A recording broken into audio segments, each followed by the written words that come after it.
Welcome to Business of Design. Business of Design is the world's best business training for interior design professionals like you. If you're ready to implement an exact business model for running a streamlined, profitable business, field tested by thousands of design professionals around the world, head to businessofdesign.com and get started today. It's time to dramatically improve your business and transform your life. Business of Design. There's only one. Hello, you fabulous interior design professional. Welcome to Business of Design. If you're watching on YouTube, you're going to see me with a Pamela Anderson look because I just got finished with a bike ride and got all sweaty and gross. But if you're listening, I sound fully made up if my hair is done. Don't you think so?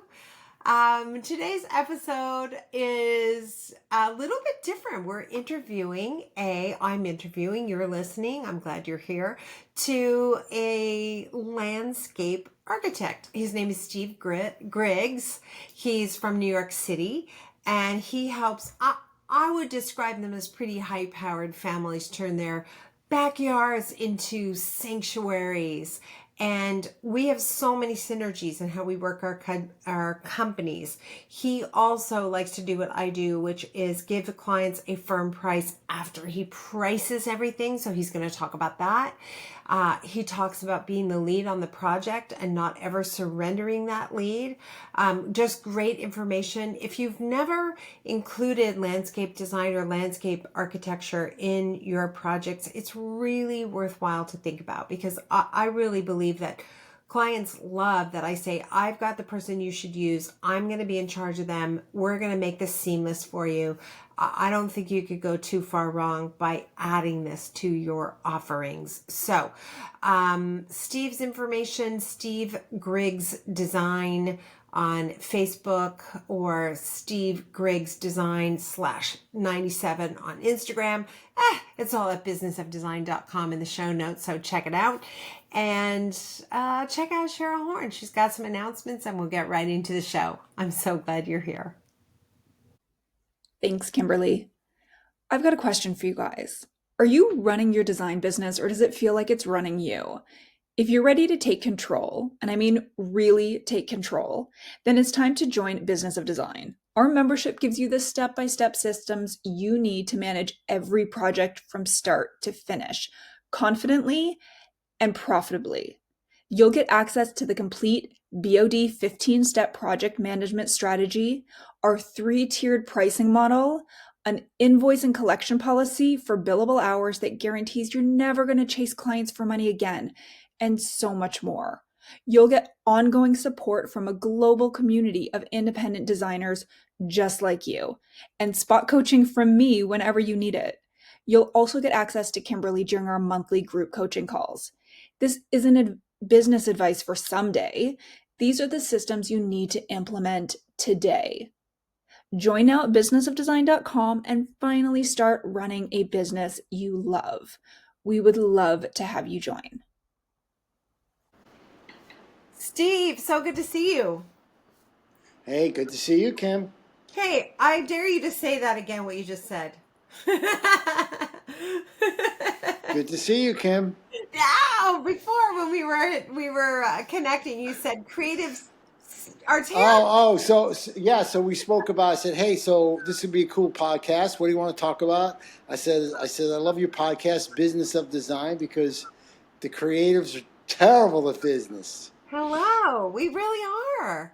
But we come by it Terrible. naturally. We go to design school and we learn all the things, you know, how to decorate, the color wheel, space planning, all that kind of stuff. We learn all the mechanics, but nobody thinks that, 85% of interior designers are going to work on their own, and maybe we should teach them how to run a business, because that's kind of a and project management is crucial. Oh, hello. I don't even, wow. Don't get me Dealing with started. contractors. Oh, we can talk on here for hours. Okay, well, we won't make people listen for hours, but I do want specifically to hear your expertise, because although they're not the same, they're adjacent. You are in landscape architecture and landscape design, beautiful state of New York City. Tell us what we're missing out by not embracing landscaping as part of our projects. So I find that when a home builder builds a home, sometimes they just build a home and they want to get out of there. They don't really incorporate the outside as much. And I think there needs to be much more synergy between interior design and the landscape design and the architecture. It actually all is one. We see a project design, when all three of them are together, it comes out much better than they hired the builder, then they hired the interior designer, then they hired the landscaper. Never comes out as good, never. Thank you. I could not agree more. And don't you think when you live in a busy urban environment, I know some of your clients are probably in the Hamptons or in, Long Island or whatever, but they're also New Yorkers. And so for the most part, they're enjoying a pretty busy urban lifestyle probably. Don't you think it's even more important then to somehow figure that out so you can have a bit of nature in your life? Yeah, most of our clients are in the suburbs of New York City, Hamptons, Connecticut, Westchester County. And then sometimes when we find that we're dealing in New York City, the coordination has to be much more tighter because you got to deal with traffic and the logistics and the elevators, and it's very difficult. And the HOA, the rules of the condominium, and when you can use the elevator, all that stuff. Yeah, we find that a lot of our trades will charge a pain in the ass fee for projects in a condo, especially projects in a condo that share the space with a hotel. That seems to be a particular kind of hell. Absolutely. Yeah. Very, very difficult. So, yeah, wow, the business of design. So the business side of it is, I think it should be 50% in design school, right? Like, it's not really taught a lot. No, and even when I went to landscape architecture school, it was not. I had to learn. Again, I've been doing this 40 years. Made millions of dollars of mistakes by not having proper business, the business side of it. Oh, gosh. This episode is brought to you by Aquavado and the House of Roll Studio in Toronto. Aquavado is a trade-focused plumbing showroom designed to support interior designers like us with expert product guidance, educational support, and concierge-level service. Inside, the House of Roll Studio has curated selections of Perrin & Rowe, Roll, Shaw's, Victoria and Albert, Emtech, and Schwab. On Tuesday, October 7th, House of Roll Studio will host studio sessions for designers looking to build a social media strategy that will target ideal clients and build brand equity. The panel features Tiffany Lee, Paris McKenna, Olivia Beautry, and Chelsea Mazur, 4 women who've grown strong, distinctive brands from humble beginnings by using social media with clarity, consistency, and purpose. Learn more and RSVP at aquavado.com/designers. That's AQUAVATO.com/designers. And BOD listeners, you can use the promo code BODStudio25 to get 25% off registration. Enter the code at checkout when registering for any Studio Sessions event.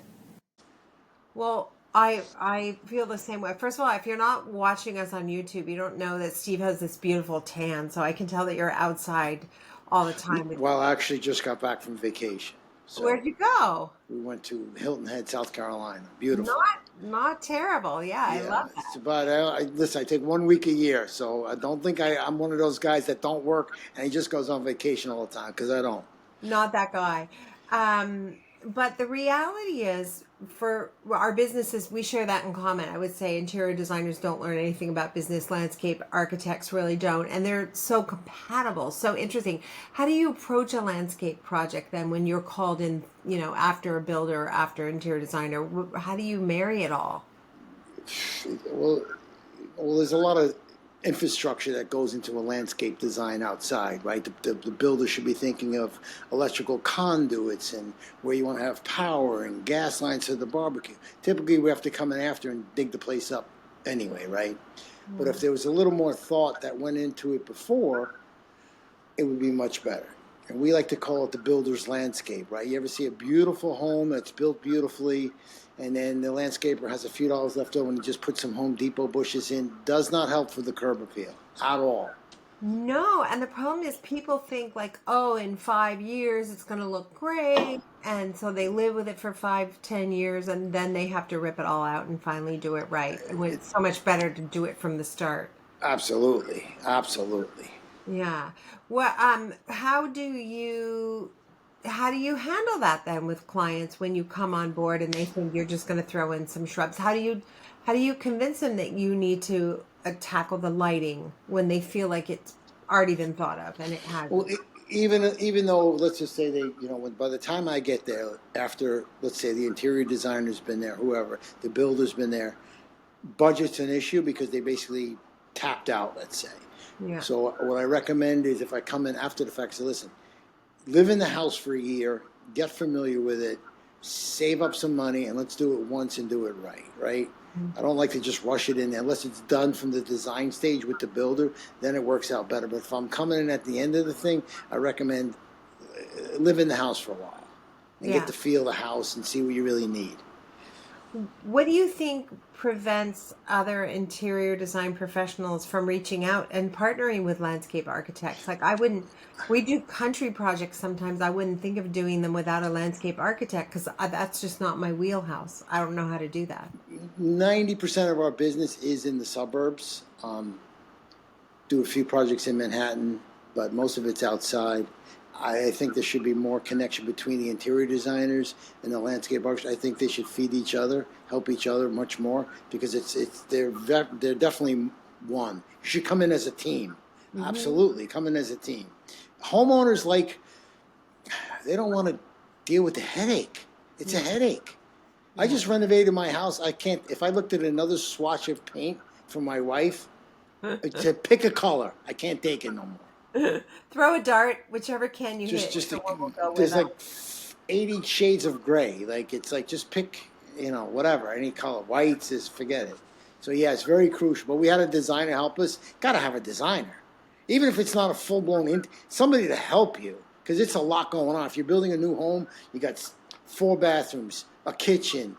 There's so many different things going. Your head is like scrambled eggs. And if you have an interior designer, I'm not saying pick out all the furniture if you don't, but at least help you through the basic stuff. It just makes the life as a homeowner way easier. Oh my gosh, yeah. I think that one of the main reasons clients hire me is because I come with a team. I say, this is my builder, this is my landscaper, this is who we're going to do it, but I'm going to coordinate all of it. You don't have to lift a finger, you don't have to get involved. I don't like to show clients paint swatches. I don't like to show clients studies in process. I like to say, this is what we're recommending for your house and this is the price tag. And most clients who are busy and don't, have hired you because they want your expert opinion say, awesome, I love it. Let's go. It's more expensive than I wanted, but it's great. Let's do it. That's because you come from a position of altitude, right? You're coming in there as the professional. That's why they hired you. Same with me. Mm-hmm. If you can tell me where to put the trees and all, you don't really need me, right? So that's why they bring us in. Those are my best clients that let me say, hey, I hired you, the professional. You're going to be more expensive, but I know I have no headaches. You're going to come on time and you're going to come on budget. Works perfectly. Yeah, absolutely. Have you ever done it the other way around, where you've been hired and you brought in an interior designer, or are you always kind of like a closer? What do you mean a closer? Like you're kind of the last one in, and so as you said, no, we go in with interior designers. You The do. smart people, the smart ones, bring the interior designer with the landscape architect. The smart ones. Yeah. Well, you can't. It's really hard to do it in 3 different phases. It never goes the way you want it to do when you know what I mean? It's something. It doesn't. Its budgets used sometimes is an issue, right? But if you can afford it and bite the bullet the first time, bring the professional team at once. Do it once and do it right. Tell me how you approach the design of the landscape. Do you start with hardscaping? How do you tackle when you've got this blank canvas? How do you tackle it? It depends on what we're doing, right? So most of our jobs are pretty high end. They come with swimming pools, outdoor kitchens, pool houses, that whole thing. And basically, when we go there, we kind of just get them to talk, and I listen, and I ask them how you want to use the space. You like to entertain, series of questions. Let them talk, because it's really their space. Like, I can guide you. I'm your guide. I'm the professional guide. I can tell you, don't use this product. Use this material. It'll last longer. Whatever. This type of wood gets hotter than this type of wood. Whatever it is, they're looking to me as the authority and the expert. Right. And then I'll just talk and I'll listen to them, and I won't be a yes man. I think it's a terrible idea. I'm from New York, so I'm going to tell you it's a terrible idea. And they appreciate the honesty. I think so. But do you tackle, if you had a completely blank slate, would you tackle hardscaping first?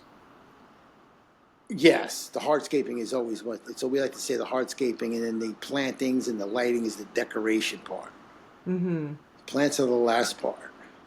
How much would you say of your budget, what percentage would be devoted to hardscaping versus soft landscaping? If it's a $500,000 backyard, $250 to the pool, $50 for lighting, $75,000 to $100 for the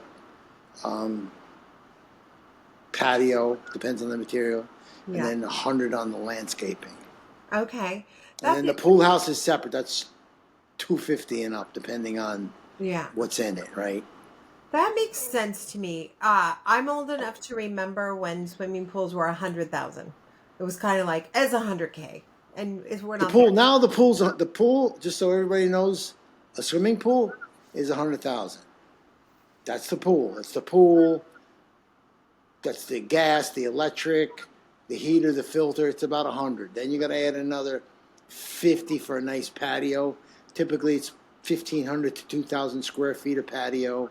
People get, the pool's the cheapest part of the backyard to do it right. You have to have a fence. By law, you have to have a fence. So it all adds up. So in New York City, you need a fence, or in New York, period, you need a fence around the pool at all times. That's the same thing in Toronto. I don't remember. Yeah, I think it's a national. Yeah, it's for safety. Yeah. Do you get pushback from clients on the hard costs or soft costs? What do you mean soft cost? I'm wondering if that would relate to our business. Like, I find I never get pushback from clients on construction builder costs, which I would think is like our hardscaping. But I can get pushback sometimes on the soft stuff, like the decorating. So in your case, that would be plants and whatever. Where do clients push back with your business? Typically, I have to educate them on the importance of a good design. Okay. I get pushback on the design fee. That's a lot of money for a piece of paper. Well, when I explain to them, we need a graphical representation of exactly what we're doing, because it keeps everybody on point and on budget. Let me ask you a question. Do you want to know what the job's going to cost you after you start or before you start, right? That's a great question. That's a really, really, really good question. 99.9 says, oh, absolutely before. So in that case, we need to draw everything out. We need to pick the materials, the colors, the lead times, have that all set up so there's no delay in schedule, so the teams don't have to remobilize and come back. And if everything is planned out, you have a schedule with a nice design, it goes nice and smooth. That's exactly the way we like to do it. But I've never put it that way before. Do you get pushback on design fees? How do you guys do design, and then you buy the furniture and you get the markup for the furniture? Clients say to you, oh, I can buy that online for cheaper, correct? I'm sure you get that a lot. I think it depends on the client. I don't get a lot of that because my fees initially tell a different story. Like, you're not going to hire me, $1,500 for a consultation and then try to shop me. So my clients are people who just want it done and they don't want to mess around. Same with mine, yeah. Yeah, but we do it the same way you do. I don't promise them a price or guarantee a price until I price the job. And I think that's where, 99% of creatives get in trouble. They try to give clients a price before they know what the price is. And then they try to reverse engineer the whole project into a lower fee, which means lower quality goods, compromises left, right, and center. And the kind of clients you're talking about, they don't want compromises. They want something fantastic that their family's going to enjoy for 25 years. Correct. Yeah, really, really interesting. What about I'm trying to think of all the ways that we intersect. Like you mentioned at the top that you listen to clients and you want to know how they feel. How does that translate in the garden? How do you know how you want? Do you want to feel like you're at the Ritz-Carlton? Do you want to feel you're in Las Vegas? Do you want to feel like you're in a Zen garden? Like, what's the feeling you want to feel when you go outside in your backyard? Oh, I want it private. I want it peaceful. Then I know, natural, Hampton style, right? Right. Flowing grasses, butterfly bushes, fragrant flowers. Oh, I want it very clean. I want it neat. I want it manicured. It's a different mindset, right? And do you treat it like in a home, in the kitchen, you want it, everybody's cooking at the same time, it's total madness, but in your primary bedroom, you want Zen. So do you get that as well outdoors? Like Yeah, this area? yeah. So, yeah, how does that work? We do a lot of work for Orthodox people, and they have a lot of children. I want the kids to be over here. I need my own space over here. I work from home. I need a little outdoor office space. So all that factors in. How have things changed since COVID? Have you noticed? Yeah, of course. It's like, oh, I don't want to fix up my backyard because I never go in my backyard. Well, you don't go in your backyard because it looks like it does, right? So if I can come in there and give you an outdoor space, all I am doing is extending your home. I'm expanding the home into an outdoor space, and people want to be home. Most people don't go to work 5 days a week anymore. Isn't They're it home. weird? It's different. Oh yeah, you can't get people to come in 5 days a week anymore. They need that Friday and Monday. You could tell in New York City, Monday morning not used to be crazy traffic. Not anymore because a lot of people are working from home on Mondays and Fridays. Forget it. I love that.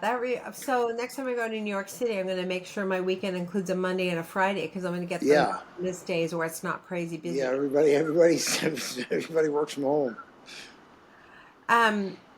Okay. Any other things you can think of that sort of intersect between interior design and landscaping? Oh, absolutely. Yeah. Everything for the outside, outdoor furniture now. I mean, what's gonna same thing. What are you gonna sit on when you sit outside around your pool? Because it has to marry with what you're sitting in on the inside, right? You don't want Yeah, that's the whole tie in. If I do an outdoor covered pavilion, what's the furniture inside going to be like? What about the fire pit? What about the sectional couches inside? It's the same. All I'm doing is doing an outdoor room. I'm doing the same thing you're doing, but outside. So when a client says, "Oh, I don't know what I'm looking at," just picture it like the inside. They can understand the inside. The floor, like in your living room, could be carpet or wood or whatever. The outside can be a patio or turf. What about the walls? I can do fencing. I can do evergreen screening. It's the same thing. What about the lighting, your lamps, your overhead light? It's the same thing. So you just got furniture, lay out the furniture. When I do a patio, it's like an area for cooking, an area for eating, an area for hanging out. They understand that. So it's just like us. You're not selling grass. You're selling what you're going to do on the weekends when the grandkids come over. They don't hire me to put in a patio, right? They hire me to think, right? They hire me for the vision. Same with you. Like they're not hiring you. Nobody needs to buy a paint color. They're hiring for you what the paint color makes them feel, right? So it's all tied. It's so intertwined. It's scary. But a lot of builders and they just don't get it. No. They don't get it. I'm sorry, they don't.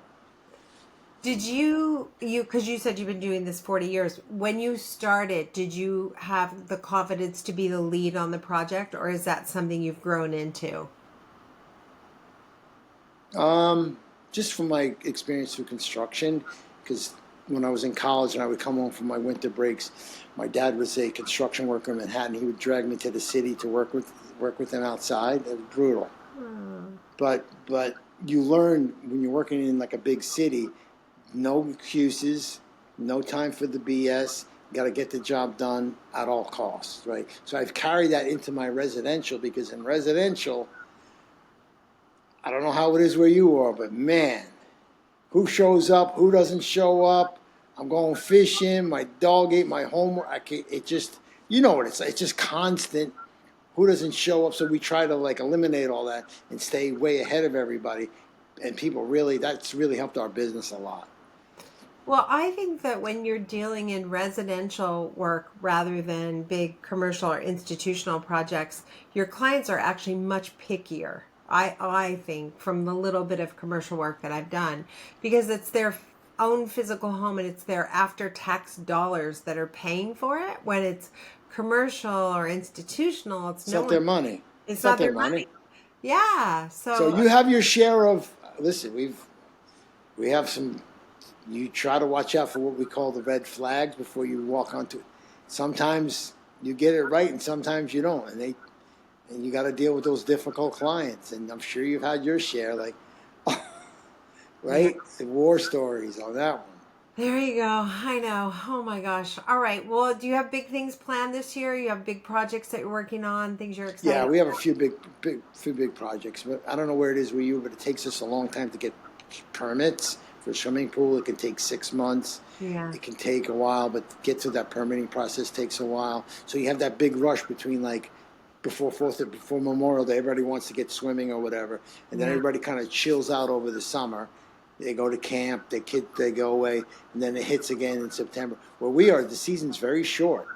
Like it's Yeah. not California. I have, April, May, and June, September, October, November. Then it's winter, and you try to just do what you can through the winter to prepare for the spring. Get all your hardscapes done in the winter, put the pools in, then come back in the spring and then finish it up.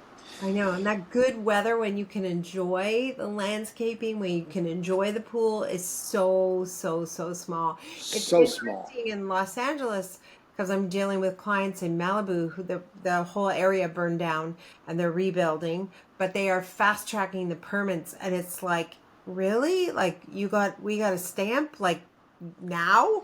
Like they are just Oh, they're just stamping it? Oh, they they just, are like, yeah, as long as you're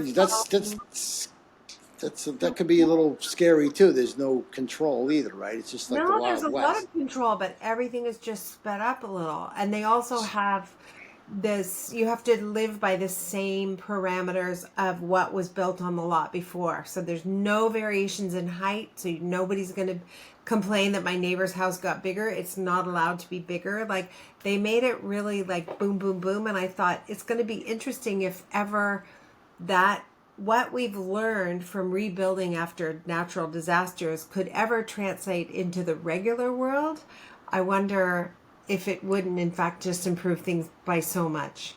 So does that open up a lot of opportunities for you as well? I'm sure out there, everybody needs a new home. It's sad, but it's going to be a pretty big boom for you, I would It's imagine. busy. Tons of people are doing prefab because of insurance. It's fast. Yeah, insurance in California is also a nightmare. So if you have a $3 million insurance policy, you don't want to put up a $4 million home because if it burns, you've lost, the extra money. Are they building them the same way out of wood? Like, is it? No, lots of improvements in fire retardation and that kind of stuff, but nothing's perfect, of course. Yeah, but everything.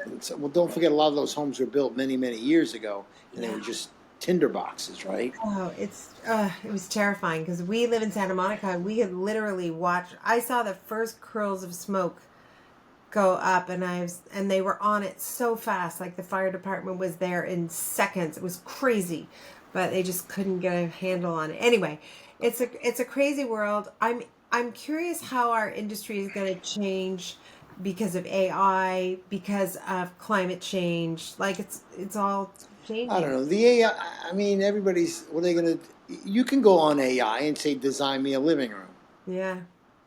I mean, it looks great, but it's like, yeah, but like if I see somebody draws a landscape plan and it's beautiful, it has to be executed.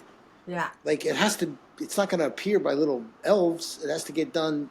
And then So when you run a construction project, when you're doing the interior design, are you involved in the construction phase? Because I ran into some interior designers, I'm telling you, they need to take a couple construction classes because they don't know construction. And they're like, oh, I want the light here. And then they come back after it's all closed up in sheetrock. Oh, I want it over here. It causes problems. Yeah. It really Yeah. does. We like to do the whole build. Sounds like we're like you, but I bring in landscape architect. I bring a contractor in, but the contractor works through me and a landscape architect. Is it your, let me ask you a question. Is it your gig? Is it the whole, you handle everything? Yes. In my perfect jobs, yeah. Occasionally I get a client who buys a cottage 3 hours away and my contractor doesn't want to go that far. So we have to But work. is the homeowner dealing with, when you bring it, you do a new house, whatever, contractor, whoever, are you handling their, are you the GC overseeing the whole process or not really? It's an interesting phrase. No, I'm not a general contractor, but I've hired the contractor. The contractor works for me. So I'm the overseer. Who do they, but there's another better question. Who are they paying? Me. And then I bill the client. You bill the client for the contractor, Yeah. but everything goes through you. You handle all the you have total, that's what I do. Yeah. Total control. They're not talking to my guys. Yeah. Otherwise, you're either the lead of the project or you're not the lead of the project. So It's got to be my parade or nobody's parade. That's the only way to do it. Exactly. Well, that's the only way you can really be helpful. That's the truth. And that's what you learn after 40 years in the business. And that's what I've learned after 30 something. I don't even know. Oh my gosh. Oh, you've been doing this a while too. Like you can't have too many chefs in the kitchen, and if the client, but you also have a lot of responsibility. You're the person, right? They can't blame all the contractor didn't do the. Same with me. They don't want it me. But on the flip side, you have the chance to make the most reward, right? Exactly. Yeah. And anyway, it's a good business. I like doing it. If you're listening and you've never hired a landscape architecture, it just makes you look like a hero when you show up with a team that can do everything. I don't have the expertise to do everything, so I have to hire someone else. My clients are thrilled that I bring them a landscape architect. Oh, absolutely. It's one-stop shop. So you're basically a one-stop shop. It's like I am. Exactly. All right. Thank you so much, Steve. We like to end every show with something we call design intervention, which is just like the last bit of business advice that you think people might benefit from. Do you remember what you put on your application? Because I think it's really good. No. You don't remember? Okay, can I read it? Sure. And you explain what it is. Charge for your clarity, not just your creativity. Tell us what I was going to say that. You were? That's so good. Kind of in more in a New York way, right? Like, charge what you need to make a profit. Like, so many years I've done work. Oh my God. So many years not charging enough. And it was really more my own mindset. Like, it was more internal. Like, oh my God, who is going to pay somebody $100,000 for it's crazy. People write checks like they're paying a phone bill. Like, I'm not from that. So it took a long, long time to really understand that. Like, your worth is your worth, right? Don't underestimate your worth. 30 years, 40 years, you have to pay for that. That expertise doesn't come cheap. Right. But in the long run, it's going to save you so much time because I know what I'm doing. Same with you. So that's so funny. So on the application you wrote, charge for your clarity, not just your creativity. But the New Yorker in you is like, really the truth is you have to charge so you make a profit. It's a business. You got to make a profit. It's a business. Make your money. You know why you got to charge enough? Because if something goes wrong, I've seen clients, I fixed so many jobs that clients use the cheapest guy and they disappeared. They can't come back. You're gonna have to fix something along the way. So make sure you have enough to come back and fix it, because when you come back to fix something, you even look even better. That's why 90% of my work is from referrals. Yeah. They don't remember the extra $1,000 they gave me to cover myself, whatever, but it's there because you're gonna have to go back. Yeah. And you don't want to nickel and dime them. They just want to pay and be done with no headaches. I love it. All right, continued success. Thank you so much. It was great to spend time with you. Thank you, Kimberly. Have a great day. You too.